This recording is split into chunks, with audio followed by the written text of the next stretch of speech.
अद्वैताचार्य के ऊपर कृपा।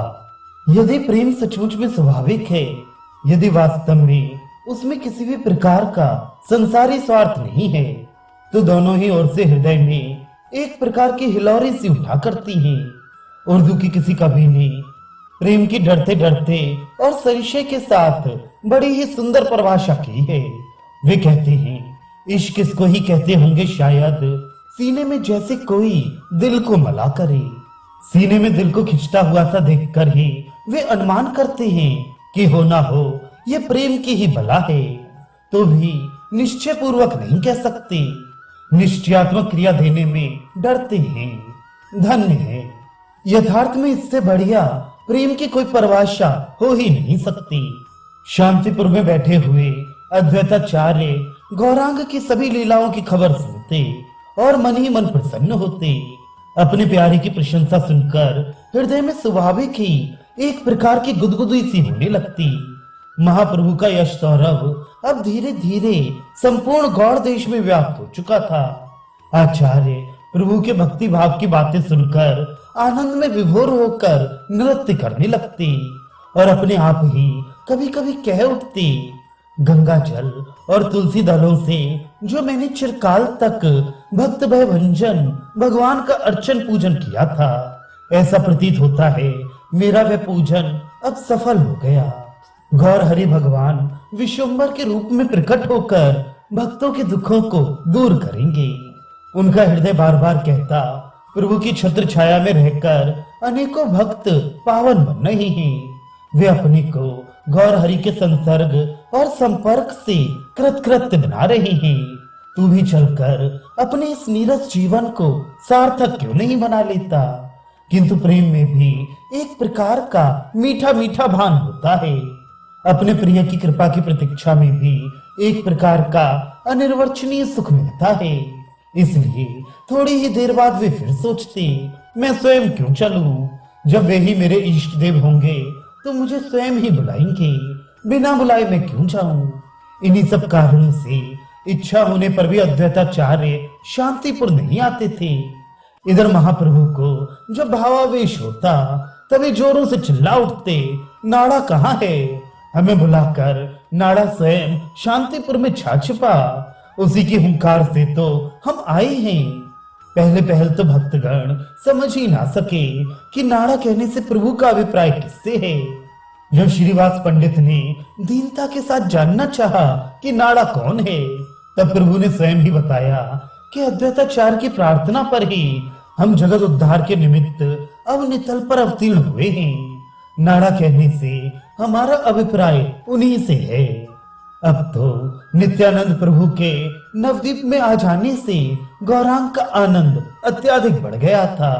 अब वे अद्वैत के बिना कैसे रह सकते थे? अद्वैत और नित्यानंद ये तो इनके परकर के प्रधान स्तंभ थे।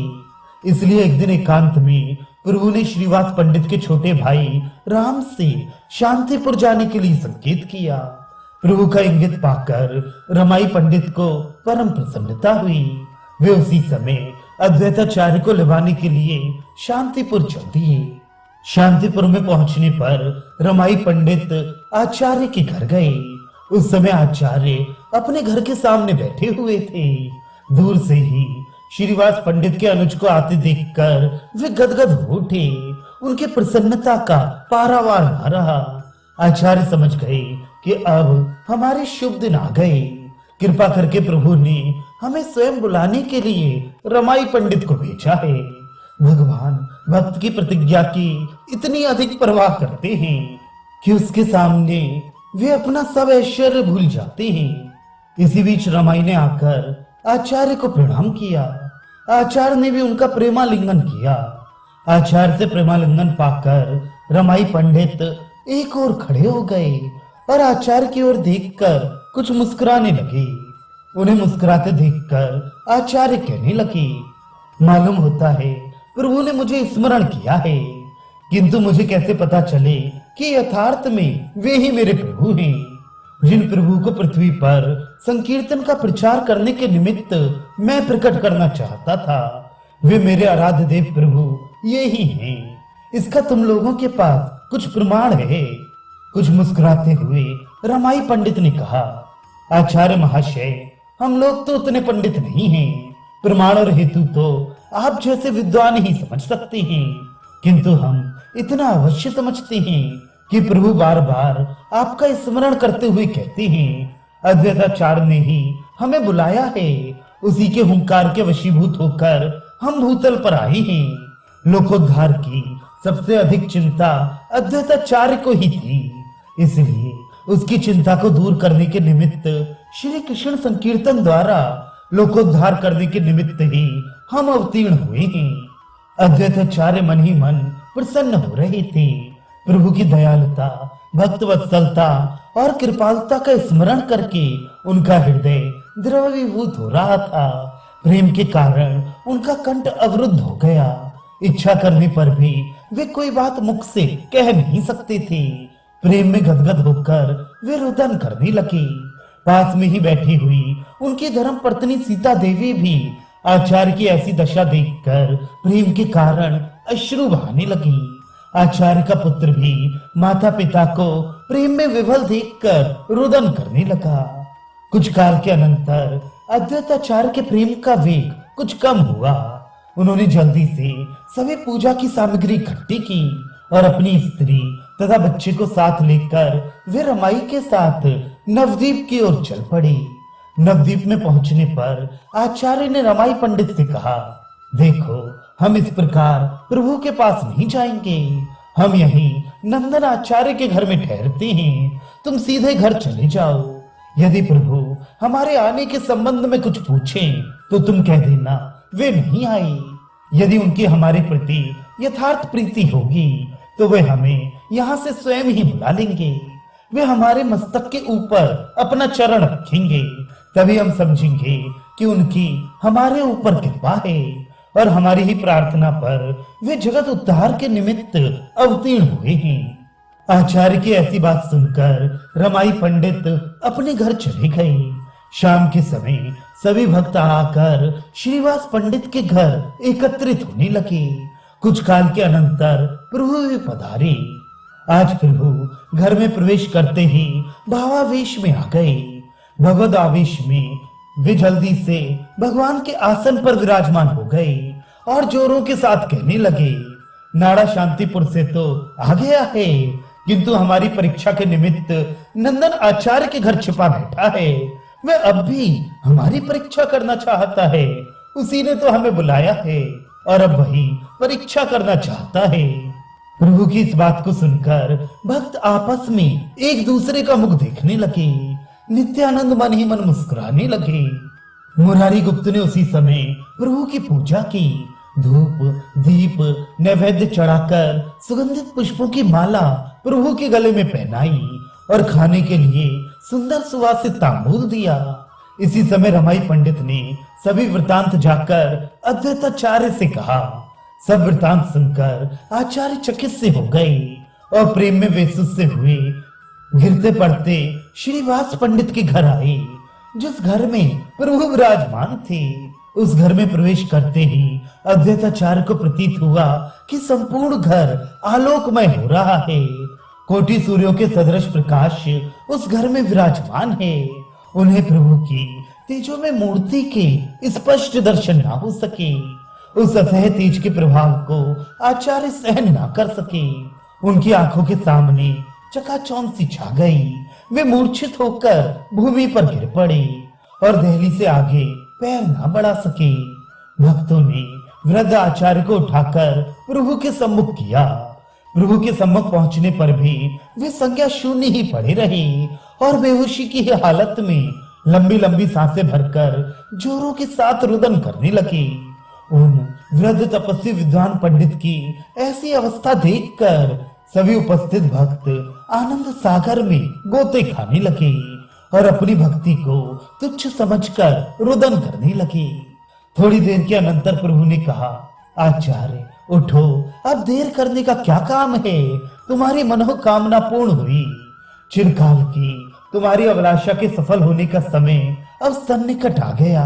अब उठकर हमारी विधिवत पूजा करो। प्रभु की ऐसी प्रेममयी वाणी सुनकर वे कुछ प्रकृतिस्थ हुए। भोले बालक के समान 70 वर्ष के श्वेत केश वाले विद्वान ब्राह्मण सरलता के साथ प्रभु का पूजन करने के लिए उद्यत हुए।